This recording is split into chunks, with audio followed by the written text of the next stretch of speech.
मुख्तलिफ मैंने MQM के लोगों के कुछ मौक़िफ़ सुने, कुछ बातें उनकी सुनी, और ये मैंने मुनासिब समझा कि उनकी बातों का जवाब दिया जाना चाहिए, इसलिए कि उन्होंने रवायती तौर पर जो उनका तरीक़ेकार है कि हर इशू पे वही नफ़रत अंगेज़ बातें फिर लेकर आ जाते हैं। वो अल्ताफ़ हुसैन की सियासत, जिसको बज़ाहिर ये डिसोन करते हैं, बज़ाहिर लाताल्लुकी का ऐलान करते हैं, लेकिन आज भी अल्ताफ़ हुसैन इनके दिमाग पर सवार है, इनके दिल पर सवार है, और अल्ताफ़ हुसैन की ज़बान ये बोलते हैं। मैं ये बात बार बार कह चुका हूँ कि अल्ताफ़ हुसैन की ज़ात से, नाम से, उसकी जिसामत से, उसकी शक्ल से तो किसी इख्तलाफ नहीं हो सकता ना। इख्तलाफ उसकी सोच से था, उसकी तर्ज़ सियासत से था, जो उन्होंने यहाँ कराची में जो जहर बोया था उससे था। अगर उसी किस्म की बातें मुस्तफ़ा कमाल करेगा, खालिद मकबूल सिद्दीकी करेगा या कोई और करेगा, तो हमारे लिए एक अल्ताफ़ हुसैन नहीं, फिर ये 10 अल्ताफ़ हुसैन आज भी बैठे हुए हैं। मुझे समझ नहीं आती कि MQM जब पीपल्स पार्टी के साथ हुकूमत में थी तो 4 मरतबा इन्होंने हमसे अलहदगी की हुकूमत से, सिर्फ इसलिए कि पेट्रोल की कीमतों में इजाफा हुआ था और उस वक्त बैनुल-अक़वामी मार्केट में पेट्रोल महंगा हो रहा था। 4 मरतबा इन्होंने हमारी हुकूमत से कहा कि हम अलग हो रहे हैं इसलिए कि आपने पेट्रोल महंगा कर दिया है, और मुझे याद है कि पीपल्स पार्टी को मजबूरी में फिर वो कीमतें कम भी करनी पड़ी कुछ दफ़ा। आज पेट्रोल की कीमतें कहाँ खड़ी हैं? मुझे बताएं कि इन्होंने कितनी मरतबा ऐलान किया कि हम हुकूमत से अलग हो रहे हैं पेट्रोल की कीमतों पर। आज कराची के शहर में गैस का शदीद तरीन बहरान है, लोगों को खाना बनाने के लिए गैस नहीं मुयस्सर। मुझे बताएं कि इन्होंने कितनी मरतबा ये कहा है कि वफाकी हुकूमत सिंध को गैस दे। सूबा सिंध का गैस पर सबसे पहला हक है, इस इशू पर बात नहीं करते हैं। महंगाई की सूरत हाल आपके सामने है, चीनी महंगी है, आटा महंगा हो जाता है, पेट्रोल महंगा है, डीजल महंगा है, दवाइयाँ महंगी हैं, हर चीज़ रोज़मर्रा के इस्तेमाल की जो है उसकी कीमतें बढ़ गई हैं।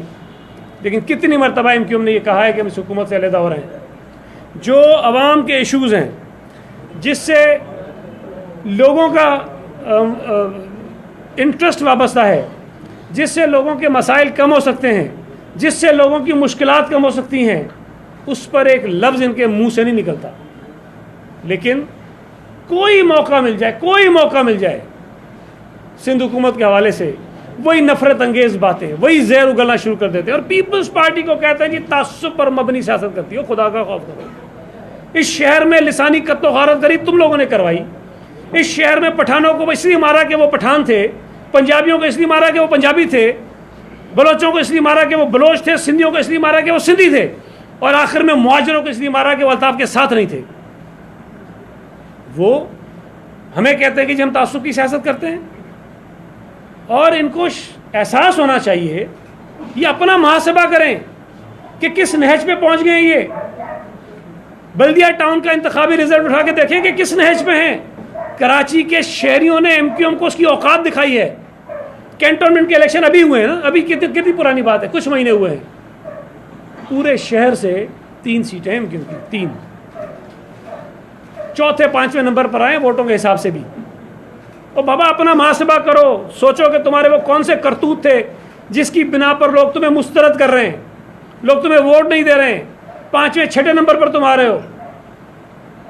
लेकिन जो अल्ताफ़ हुसैन ने एक इनको सियासत सिखाई हुई है ना, कि उर्दू बोलने वालों को डराओ कि तुम्हें सिंधी मार देगा, तुम्हें पठान मारेगा, तुम्हें पंजाबी मारेगा, तुम्हें बलोच मारेगा, और इस खौफ के साए में उनको फिर अपनी तरफ लेकर आओ।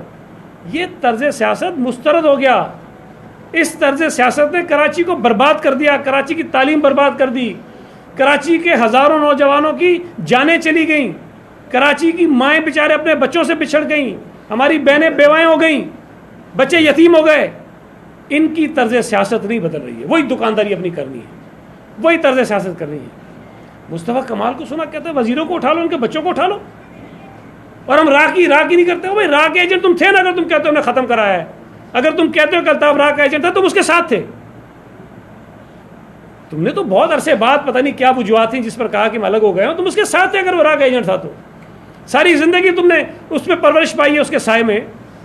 अल्ताफ हुसैन ने तुम्हें पाल पोस कर जो है बड़ा सियासी एक लीडर बनाया था, और आज कहते हैं जी हम तो राह को मुस्तरद करते हैं, राह को मुस्तरद करते हैं। वजीरों के बच्चे उठाओ, वजीरों को उठाओ, ये ज़बान है, ये सियासी ज़बान है। और कौन कह रहा है?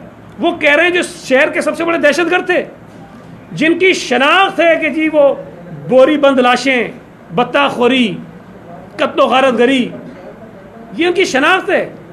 वो कह रहे हैं कि जी हम अब ये बहुत अजीब किस्म की बातें जो करके सियासत को शहर की ठीक करना चाहते हैं। मैं ये समझता हूँ कि एमक्यूएम पर्दा डालना चाहती है अपने काले करतूतों पर।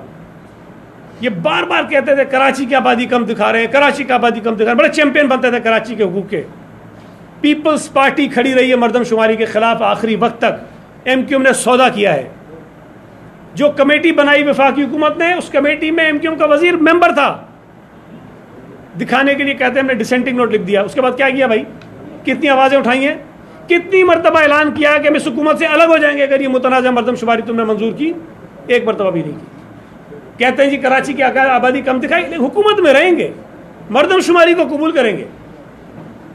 हमने करारदाद पेश की असम्बली में पीपल्स पार्टी के एमपीएस ने कि कराची शहर में जो आबादियाँ अदालती फैसलों की बिना पर मुस्मार हो सकती हैं या वो किसी कानून के रूल के रेगुलेशन की वायलेशन में बन गई हैं, उनको रेगुलाइज करने का हुकूमत कोई तरीक़ेकार बनाए। एमक्यूएम ने और पीटीआई ने मुखालफत की उस करारदाद की। अब वो अपना जो काला चेहरा है उसको छुपाने के लिए दूसरी बातें लेकर आ जाते हैं। तुम जवाब दो कराची के लोगों को, उस करारदाद की मुखालफत क्यों तुमने की थी जिसमें हमने कहा उन लोगों को रेगुलाइज कर रहे हैं जिनको तुमने बिठाया है। TP2 पर जमीन पर कब्जा तुमने करवाया, मुस्तफा कमाल ने करवाया, एमक्यूएम ने करवाया है। पार्कों पर कब्जे तुमने करवाए, ग्राउंड्स पर कब्जे तुमने करवाए। कराची शहर के गरीब लोगों को, मिस्किनों को, बेचारों को, जिनके पास घर बनाने के पैसे पता नहीं उन्होंने कैसे बनाए होंगे, उन्होंने बड़ी मुश्किल से घर बना दिए। तुम्हारी नालायकियों की वजह से वो फंस गए बेचारे। और आज जब हुकूमत कहती है कि उनको रेगुलाइज करेंगे, तुम उसकी मुखालफत करते हो। इन तमाम अपने काले करतूतों से लोगों की तवज्जो हटाने के लिए आ गए कि जी लोकल गवर्नमेंट का निज़ाम आ गया। भाई क्या फ़र्क है जो तुम कह रहे हो और जो हम कह रहे हैं उसमें? हमने उस दिन भी कहा जब ये कानून हमने पास किया था असम्बली से कि हम इनकी तरामीम को कंसिडर करना चाहते थे। जो इन्होंने तजावीज़ दी थी उस पर हम बात करना चाहते थे। ये वॉकआउट करके चले गए। एतराज़ किस पे है? कहते हैं जी वो जो मेयर का इलेक्शन है उसको आप सीक्रेट बैलेट से क्यों करा रहे हैं? भाई तुम्हें एतराज़ है, ओपन कर देंगे, क्या इशू है इसके अंदर? ये कौन सी इतनी बड़ी बात है? कहते हैं जी वो बाहर से आदमी आके क्यों इलेक्शन लड़ सकता है? वो 2001 में भी मुस्तफा कमाल कौन सी कौंसिल का मेंबर था मुझे बताएं, जिसको तुम लोगों ने कराची का सिटी नाज़िम बनाया था?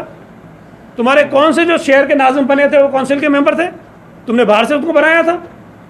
चलो एतराज़ है, बात हो सकती है, ख़त्म कर देंगे, क्या इशू है इसके अंदर? हॉस्पिटल स्कूल की बात करते हो, नेक नियत से सिंध हुकूमत ने लिए। आप मुझे बताएंगे हुकूमत से जो बल्दिया के हॉस्पिटल्स हैं KMC के, उनका क्या हशर है? मुझे बताएं आप।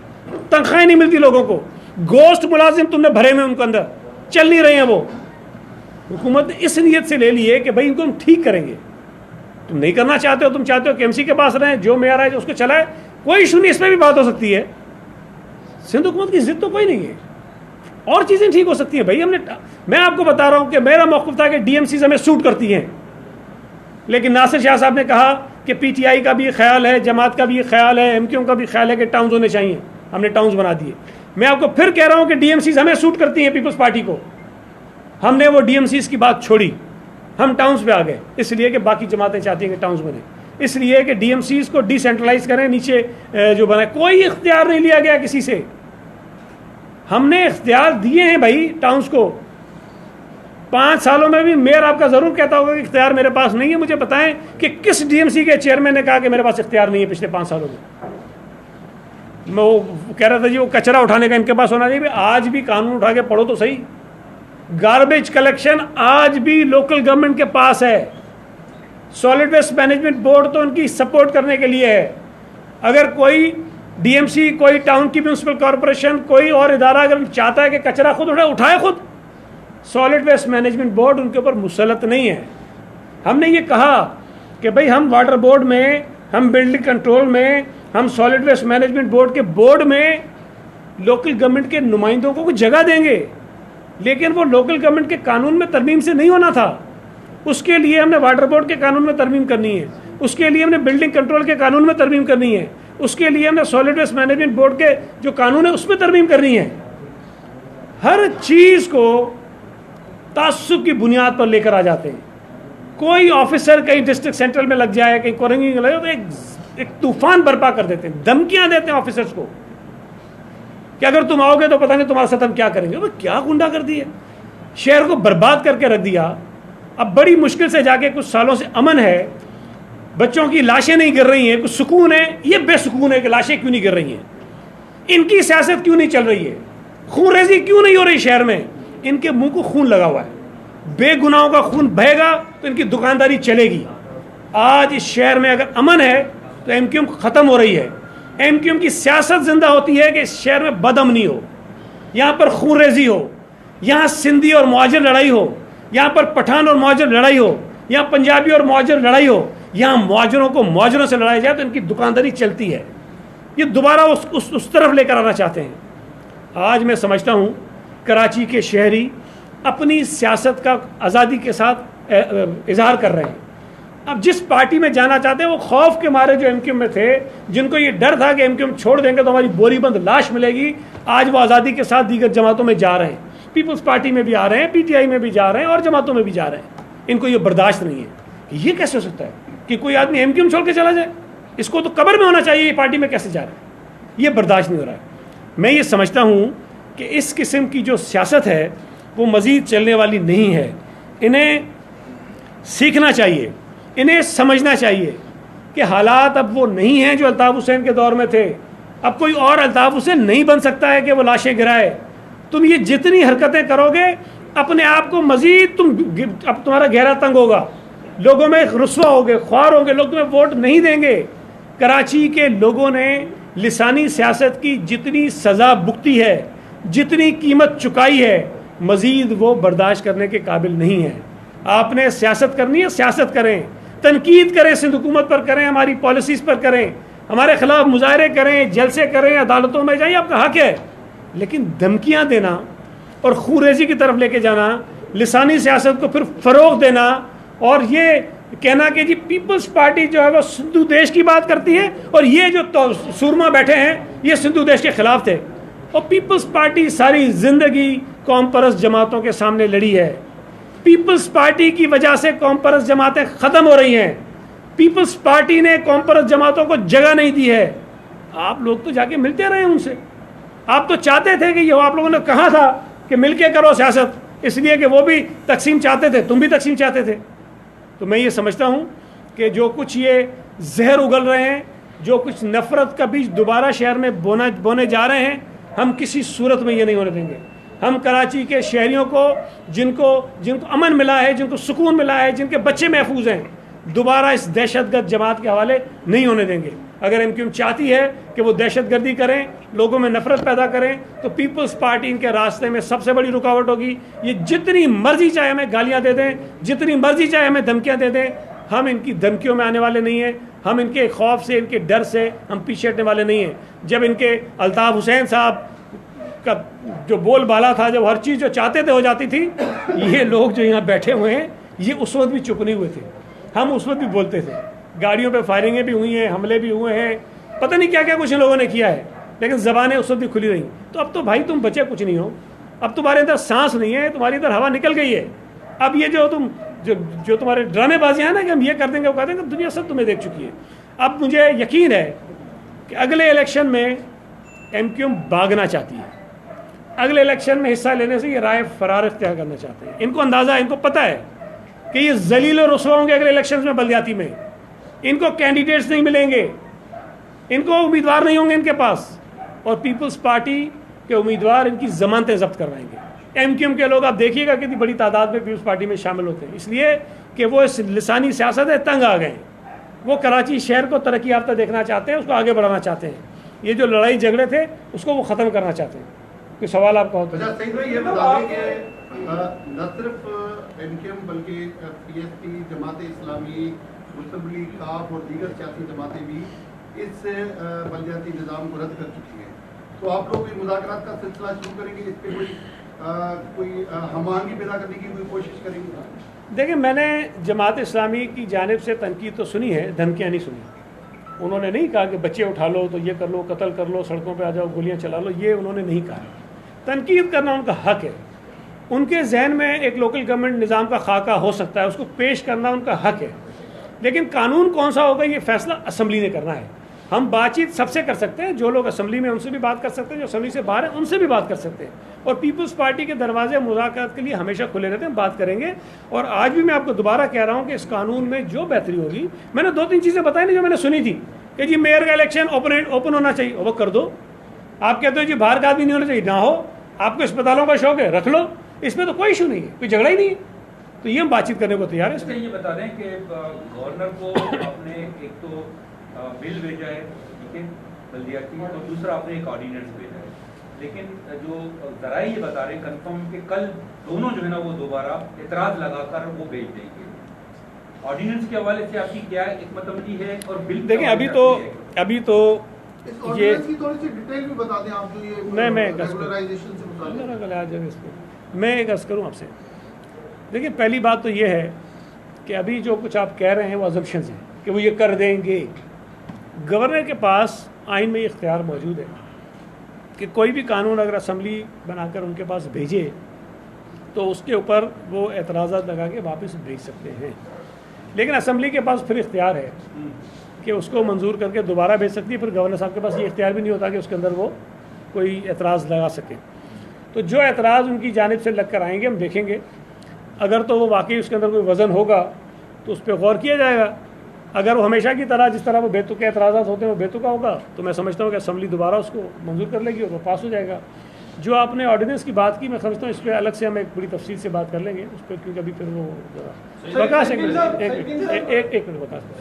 आपने जिस तरह जिक्र किया कि एमक्यूएम के सारा ये करतूत बताए, तो आप कहें कि वही एमक्यूएम के लोग पीपल्स पार्टी में भी शामिल होंगे, तो क्या वजह वो खराब लोग दोबारा पीपल्स पार्टी में आएंगे? दूसरा, इस वक्त पाकिस्तान पीपल्स पार्टी की बड़ी अजब हिकमत-ए-अमली है कि तहरीक लब्बैक पाकिस्तान, इसके ऊपर पुलिस वालों के कत्ल का इल्जाम है। वहाँ पर मज़ार पर नासिर सेंसर साहब हाजिर थे, शहला ने 133 मिनट खड़ी हूँ, वर्क करी हूँ।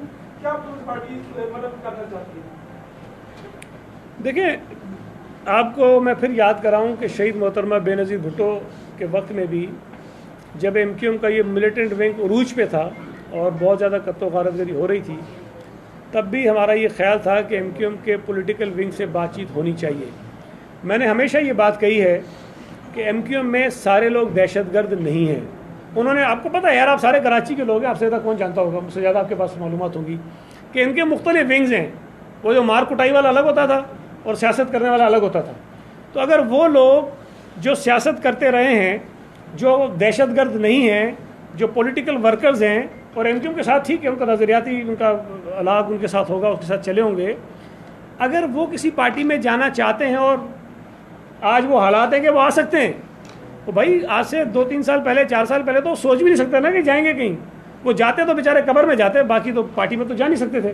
तो आज अगर ये मौका है कि वो लोग एमक्यूएम से निकल के किसी नेशनल पार्टी में आ सकते हैं, लिसानी सियासत को ख़त्म करना चाहते हैं, तो मैं ये समझता हूँ कि तमाम सियासी जमातों को उनको वेलकम करना चाहिए। बाकी जो नॉन किस्म के हैं, जो सज़ा याफ्ता हैं, जिनको सज़ाएँ मिली हैं, जिन पर जुर्म साबित हैं, बिल्कुल उनको नहीं लेना चाहिए। और इसी तरह तमाम जमातों का यही हाल है। अगर कहीं पर कोई ऐसी चीज़ है तो मैं समझता हूँ कि हमें पॉलिटिकल वर्कर्स को स्पेस देनी चाहिए और जो मिलिटेंट विंग है उनको डिस्करेज करना चाहिए ताकि हमारी सियासत की चीज़ें ख़त्म हो जाए।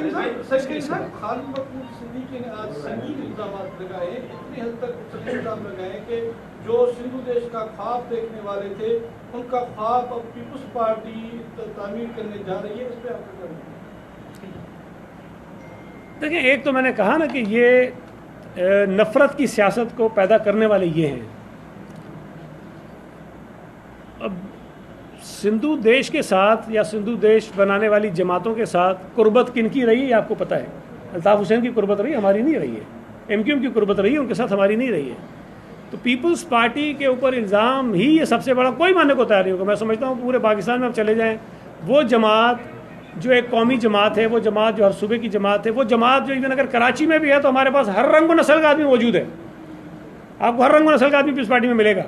तो उसके ऊपर ये कहना कि ये सिंधु देश वाली जमात है, तो मैं समझता हूँ ये सिवाय उनकी जो बौखलाहट है उसके सिवा कुछ नहीं है। इसलिए कि अवामी इशूज़ पर वो बात नहीं कर रहे हैं, अवाम में वो रुस्वा हो रहे हैं। और मुझे पता है कि लोग उनसे सवाल कर रहे हैं, उनके लोगों से सवाल कर रहे हैं कि भाई वो करारदाद आई थी जिसमें कहा था कि ये रेगुलाइजेशन होगी, तुमने उसकी मुखालफत क्यों की है, जवाब दो। लोगों ने इनके घरोबानों में हाथ डाले हुए हैं, तो ये लोगों को फिर डाइवर्ट करना चाहते हैं सिंधी मुहाजिर झगड़े करा के उस तरफ। सही भाई, जनरल वर्कर इजलास से खालिद मकबूल सिद्दीकी ने खिताब करते हुए कहा कि एमक्यूएम अभी भी जो नए सूबे बनाने के जो हक में है और उससे हटी नहीं है, तो ये एक मतलब फिर क्यों दरार डालना चाहते हैं। और दूसरा, आज कराची एयरपोर्ट पर जब पेशावर से जाले पहुंचे तो उन्हें हिरासत में लेने की कोशिश की, हिरासत में, उस पर क्या करें? हिरासत में तो नहीं लिया गया था, बहरहाल वो एक कोशिश की थी, लेकिन मेरा ख्याल है चूँकि हमारे जो लोग थे उनकी तादाद ज़्यादा थी तो वो इशू उन्होंने वहीं पे ख़त्म कर दिया। लेकिन वैसे हद है बर्दाश्त की भी, क्या कुछ होता रहा है, पीटीआई वाले क्या क्या कुछ करते रहे वो भी आपके इल्म में है। लेकिन बहरहाल छोड़े, वो इशू रिजॉल्व हो गया। दूसरी जो बात आपने कही कि उन्होंने सूबे की बात की है, देखिए मैं बार बार ये बात कहता हूँ, सूबे बनाने का एक तरीक़ेकार आइन में मौजूद है, और वो तरीक़ेकार ये है कि अगर किसी सूबे में किसी और नए सूबे को आपने तख्लीक करना है तो उसके लिए वहाँ की सूबाई असम्बली की 2/3 अक्सरियत से एक करारदाद में मंजूर होना है, और उसके बाद उसने फिर पार्लियामेंट में जाना है। आज तक ये ड्रामेबाजियाँ बहुत करते हैं। आज तक इन्होंने सिंध असम्बली में कभी कोई ऐसी करारदाद पेश नहीं की है। हिम्मत करें ना, एक दिन ये कहते हैं कि जब सूबा बनाना चाहते हैं, अगले दिन कहते हैं सिंध हमारी माँ है, हम कैसे तकसीम कर सकते हैं। तो ये इनकी ड्रामेबाजियाँ सुनते रहें आप। ये मैं फिर कह रहा हूँ ना कि ये अपने वोटर्स को, उन लोगों को जिन्होंने सारी ज़िंदगी इनको वोट दिया है, उनको बेवकूफ़ बनाने के लिए, क्योंकि इन्होंने सारी ज़िंदगी ये कहा है, कभी बोला तुम्हें मुल्क अलग बना के देंगे, कभी कहते हैं तुम्हें सूबा अलग बना के देंगे, कभी कुछ कहते हैं कभी कुछ कहते हैं। तो वो ड्रामेबाजियाँ इनकी ख़त्म हो रही है, तो बार बार एक ये भड़क फिर मार देते हैं। सूबा सिंध की तमाम सियासी जमातें इस बात पर मुत्तफिक हैं कि सिंध के अंदर कोई नया सूबा नहीं बनना चाहिए। पंजाब असम्बली ने इत्तफाक राय से करारदाद मंजूर की थी कि पंजाब में सूबे बनने चाहिए, वहाँ से मंजूर हो गई। अगर वहाँ लोगों में इख्तलाफ नहीं था, इत्तफाक था, वहाँ हो गई करारदाद। सूबा तो अभी भी नहीं बने, लेकिन करारदाद हो गई। यहाँ पर इत्तफाक नहीं है, यहाँ इत्तफाक इस बात पर है कि कोई नया सूबा नहीं बनना चाहिए। वो भैया आप पूछो ना तुम्हारे जो इत्तेहादी हैं पीटीआई वालों से, ज़रा कौन से बात करें इस पर। जीडीए वाले तुम्हारे साथ बैठे हैं ना, ज़रा कौन से बात करें इस पर, वही जूते मारेंगे इनको सबसे पहले तो ये सब ऐसी गिमिक्स हैं, लोगों को धोखा दे। लेकिन फिर कह रहा हूँ कि जो अवामी पब्लिक के इश्यूज़ हैं, गैस नहीं आ रही भाई, उसमें क्यों उनकी ज़बानें बंद हैं, क्यों नहीं बात करते हैं। कराची के लोग मुसीबत में, सूबा सिंध के लोग मुसीबत में, क्यों बात नहीं करते। पेट्रोल महंगा हो रहा है, हमारे हुकूमतें छोड़ते थे, बात भी नहीं करते हैं। ईवीएम पे उन्होंने बात की थी कि नहीं गलत है, अलग हो रहे हैं, पूछें किस कीमत पे सौदेबाजी करके फिर वोट दिया है वहाँ। ये वोटों को बेचते हैं ये अपने वोटों को बेचते हैं।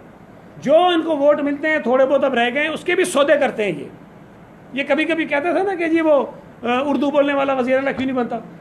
वो भाई जब तुम्हारी अक्सरियत थी, जब तुमने जाम सादिक अली को बनाया था, जब तुमने लियाकत जतोई को बनाया था, जब तुमने अरबाब रहीम को बनाया था, जब तुमने महर को बनाया था, तो जो अलाइंस बना था उस अलाइंस में सबसे बड़ी जमात एमक्यूएम थी। उस वक्त तो मुतालबा करते ना कि हमारा वज़ीर आला बनाओ, क्यों नहीं बनाया। सौदेबाजी करते हैं। जब पीपल्स पार्टी की अक्सरियत है तो पीपल्स पार्टी का हक है, उसका इख्तियार है कि वो जिसको चाहे वज़ीर आला बनाए। तो जब तुम्हारी बारी आती है सौदेबाजियाँ करते हो, लेन देन करते हो, उसके बाद कोई और आ जाता है तो छोड़ के खड़े जाते हो। ये बता दें कि जमात इस्लामी ने इस बिल के अगेंस्ट सीएम साहब को खत भी लिखा है, और दूसरी बात ये कि ये मसला जो पेंडिंग में जा रहा है, तो ये आप नहीं समझते कि